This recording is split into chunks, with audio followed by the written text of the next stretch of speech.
my kids are the most important part of my life. I want to do all I can to help them succeed. One of the best way I can to help them is to helping me. If I'm healthy, I can also help my children when they need me. I've recently learned about health as a Pacific Islander, and let me share some of those with you. Did you know that Pacific Islanders are at a greater risk for certain health problems? We also often have a more difficult time finding health care. There are 3 areas that we need to learn more about to improve the health of our families and neighbors. First, we can learn how to eat healthy and stay active. Second, we need to understand the importance of visiting a doctor even when feeling healthy.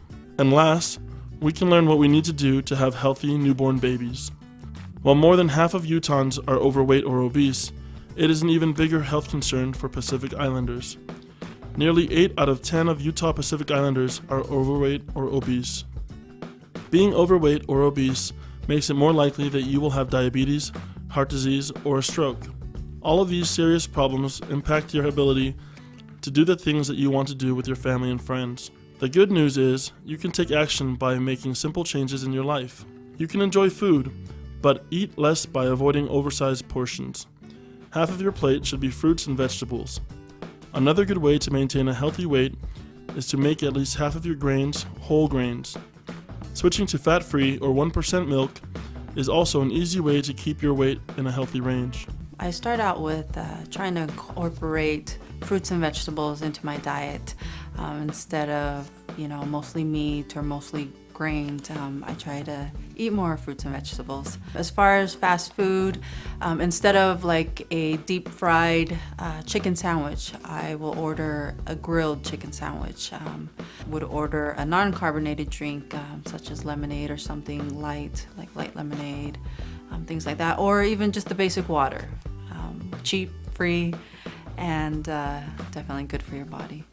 By using the information found in the nutritional label, you can learn which foods are better for you. Compare calories, saturated fat, and sodium or salt in foods like soup, bread, frozen meals, and then choose the foods with lower numbers. Pay attention to how many people a package feeds by looking at the serving size. Drinking water instead of sugary drinks is healthier. A large soda contains 3/4 cups of sugar. Never go shopping in the supermarket when you are hungry. The healthiest foods are often found on the outer edge of the grocery store. Frozen vegetables and fruits are a great lower cost way to eat healthier. Physical activity is an important part of maintaining a healthy weight. Get at least 2.5 hours exercise each week. Children need even more time being active. Limit time spent in front of television and video game screens to less than 2 hours per day. I will just turn on the music at home and either just dance around, make up my own dance moves, things like that to stay active. But jump rope is, like I tell everyone, is a great form of great equipment to have on hand because you can pretty much take a jump rope anywhere, and it does a lot of great things for you physically. These small changes can make a big difference in staying healthy. Another important area where we need to educate ourselves is about the importance of regular visits to your doctor. Everyone should have a family doctor for regular checkups, even when they are feeling healthy. If you have a family doctor, you are more likely to receive screenings and immunizations than people who do not have one. Visiting your doctor regularly can prevent illness or early death. Many forms of cancer are curable if found early through screening. High blood pressure, high blood sugar, and high cholesterol levels do not usually show symptoms and can only be found through screening. If caught early, these levels may be lowered with lifestyle changes and medication. If not found, they can lead to diabetes, heart disease, and stroke. Visiting a family doctor is less expensive than visiting the emergency room. Emergency room departments don't know your medical history, and this can lead to very expensive and unnecessary tests and procedures. It's really nice to have one doctor that you can trust and that you don't have to repeat the story. He knows our history, so as soon as we have our babies, we go right into him. He checks our babies through. If you prefer to speak Tongan or Samoan, you can ask for a medical interpreter. It is better to have a professional interpreter than a family member or friend. However, when necessary, you can bring an adult with you that you trust who speaks and understands English and Tongan or Samoan. Never bring a child to interpret for you. It is very important that you understand everything the doctor says and for the doctor to understand everything that you say. If you don't have health insurance, there are many state programs to help you get health insurance. There are also many Utah clinics that accept patients at discounted rates. Call 211 or visit www.211ut.org for referrals to health, food, and other services. You can also ask family and friends for a referral. Call 911 only for help during life-threatening emergencies, crimes, and fires.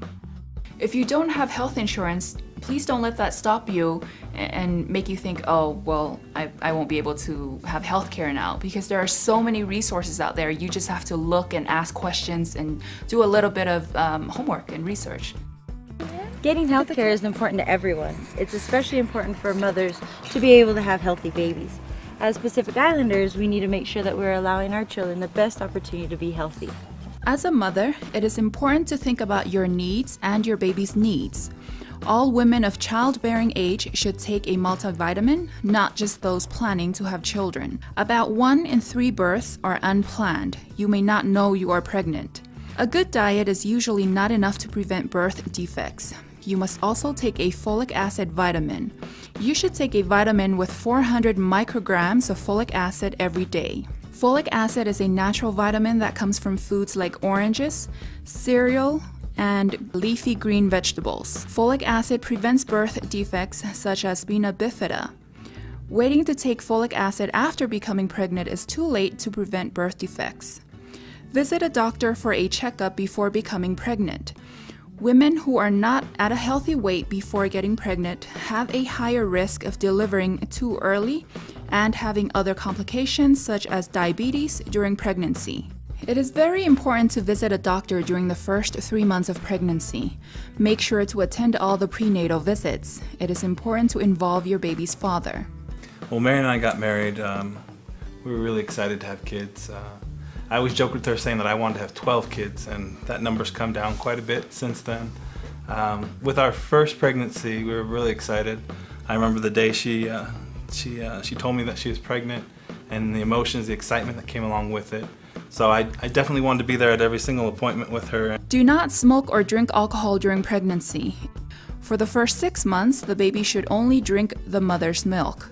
Continue to breastfeed the baby along with introducing new foods until the baby is at least 1 year old. Breast milk is more nutritious for babies than formula. Breastfeeding helps protect babies from illness and sudden infant death syndrome. And I remember the nurses telling me how important it was for me to nurse and to breastfeed. That was so much better for my baby than the formula, and that would help him grow. Now he's a big, strong, healthy boy. Breastfeeding also helps mothers return naturally to pre-pregnancy weight. It's important for mothers to wait at least 18 months because the mother's body needs to recuperate and to be able to renew itself, especially with all the vitamins and minerals that sometimes is lost when having a baby. You need that time to recover fully. Vitamins and minerals such as calcium and iron, it's important for the mother to wait a little bit so that when it comes time to have her next child, her body is ready to feed the baby and to provide the nourishment that the baby needs to grow. Take your child to all of the well child visits your doctor recommends. There are programs like WIC that offer assistance paying for healthy foods for pregnant and nursing women and for infants and children, and support with breastfeeding. Mothers expecting a baby can find help at babyyourbaby.org or call 1-800-826-9662 or your local health department. If you need help to quit smoking, call the Utah Tobacco Quit line at 1-800-QUIT-NOW. By learning about these health issues that affect all of us, we can improve our families. Simple changes can result in a healthier and happier community for me and for us.